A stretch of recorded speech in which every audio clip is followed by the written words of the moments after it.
এক বণিকের দুই বউ ছিল। বড় বউয়ের থেকে বণিক ছোট বউকে বেশি ভালোবাসত। বড় বউয়ের মাথায় চুল ছিল না বললেই চলে, আর ছোট বউয়ের মাথায় ছিল কালো কুচকুচে একরাশ কোঁকড়ানো চুল। রূপের দেমাকে ছোট বউয়ের মাটিতে পাই পড়ত না। বলি শুনছো? ও ছোট বউ, ছোট বউ, আরে একবারটি শুনে যাও না। কি দরকার? আমাকে বলুন না। এ কি তুমি? আমি তো ছোট বউকে ডাকলাম, তোমাকে তো ডাকিনি। আসলে ছোট বউ চুলের পরিচর্যা করতে ব্যস্ত, তো তাই আমি ভাবলাম। হ্যাঁ, আমি তো রাত দিন রূপচর্চা নিয়েই ব্যস্ত। এমন ভাব দেখাও না দিদি, যেন সংসারের যাবতীয় কাজ তুমি একাই করো।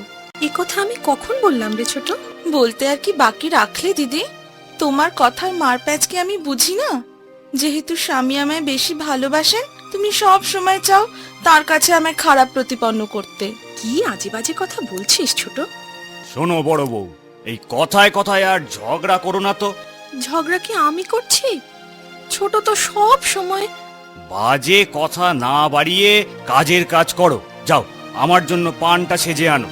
না চাইলে তো আজকাল কিছুই পাওয়া যায় না। আরে হাঁ করে দাঁড়িয়ে রইলে কেন? যাও না।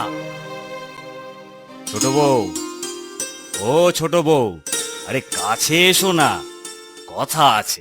এই আপনি কিছু বলেন না বলেই না বড় বউ এত। আহা, বাদ দাও না ওসব কথা। কাজের কথা শোনো। কাল ভোরে উঠে আমি শহরে যাব বাণিজ্য করতে।